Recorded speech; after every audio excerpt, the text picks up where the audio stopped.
There's a thing called the Wim Hof method. The method involves 3 core things: an exercise and yoga component such as push-ups and a bunch of stretching, cold showers, and finally a lot of breathing. A lot of breathing. Now what's so interesting about this method is what it does to the human physiology. And not only that, but how good of a cure it is for things such as depression or anxiety. That it can show you how to heal yourself without using drugs, but plainly and simply your own neuro and biochemistry. It affects your autonomic nervous system and immune system. Now of course, cold showers suck. Even forcing yourself to hyperventilate sucks. And even exercise, most people don't seem to be inclined to do consistently. But the science is solid and the results actually palpable. People can find greater motivation, happiness, and focus through this. The method is actually quite simple.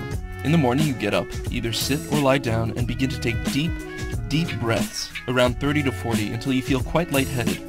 And then empty out your lungs, breathing out and holding for as long as you can. When you get the urge to breathe again, take a deep breath in and hold again. Hold it for at least 15 seconds or as long as you want, and then breathe out and repeat the set again. You generally do a few sets of these until your body starts buzzing or feeling luminous.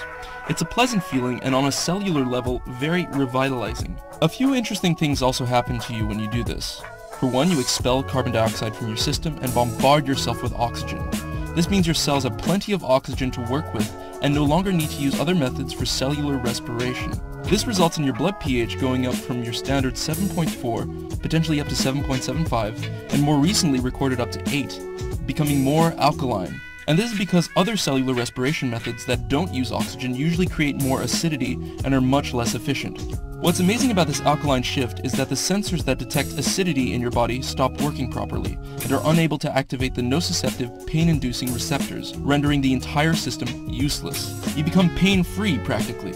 So after all that heavy breathing, you're sitting there with alkaline blood, flush with oxygen, and you shift into the second phase of the breathing exercise. You breathe out and you hold for as long as you can. The urge to breathe might even come sooner than you actually physically need to, and from my own experience, you might trip out because of being so lightheaded. But it's emphasized not to force and see your own limits. At this point in the breathing, people also experience a rush of adrenaline as the body kicks into a fight or flight state. There's a spike in cortisol, the stress hormone, and a drop in inflammatory proteins. This is because the autonomic nervous system is being directly influenced via this method. Because of the spike in adrenaline and cortisol, the immune system, the white blood cells, are suppressed and discouraged from producing inflammatory proteins. And finally, with the spike of oxygen, your cells metabolize much more efficiently, meaning if there was ever a backlog of junk the cells needed to work through, now they have enough cellular energy to work through it and more. You have trillions of cells. Trillions! Each needing to breathe. So breathe. After the out-breath, you take a deep breath in and hold for at least 15 seconds or more. Breathe out and start all over again. The next component is physical. The Wim Hof method encourages push-ups in conjunction with breathing. So you do a few sets of breathing, then hold your breath and do as many push-ups as you can. You might notice that you last quite a while, and this is because your muscles are breathing properly. You also stimulate all that energy in your body into action.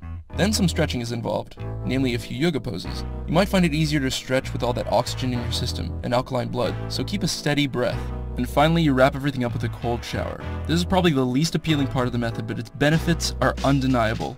When you have a cold shower, it's usually painful, but with the breathing and mix of neuro and biochemistry happening inside of you, you are much more resilient. Norepinephrine begins coursing through your body, stirring up the fight or flight response. Similar to adrenaline, but not quite the same, it mobilizes your brain and body into action. And oh boy, a cold shower sure is going to mobilize you. Your immune system is again repressed, with inflammatory proteins being discouraged, and studies have shown people who take cold showers had a higher white blood cell count to those who didn't, meaning cold showers also improve and strengthen the immune system and its response. Furthermore, when you are under that cold water, your body begins freaking out, seeking a way to produce heat to stabilize itself.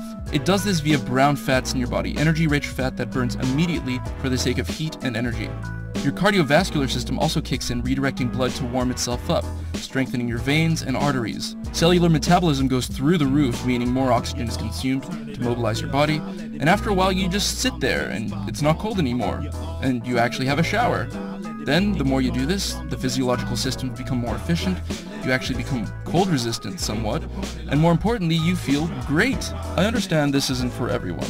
This practice is demanding and most people don't like the cold, but if you'd like to experience a part of its potential, I recommend you just try out the breathing. Otherwise, doing the whole routine will leave you with a very clear head, and you'll find some solace in that. Facing pain is difficult, but it's also a great way to deal with it. And the more comfortable you are with pain, the less pain there is. If you'd like to learn more, check out Wim Hof, the Iceman. He kicked all this off. Super interesting guy. He holds 20 world records for the craziest shit you can think of. So, yeah, go check him out. Otherwise, if you'd like to follow me, you can find me on these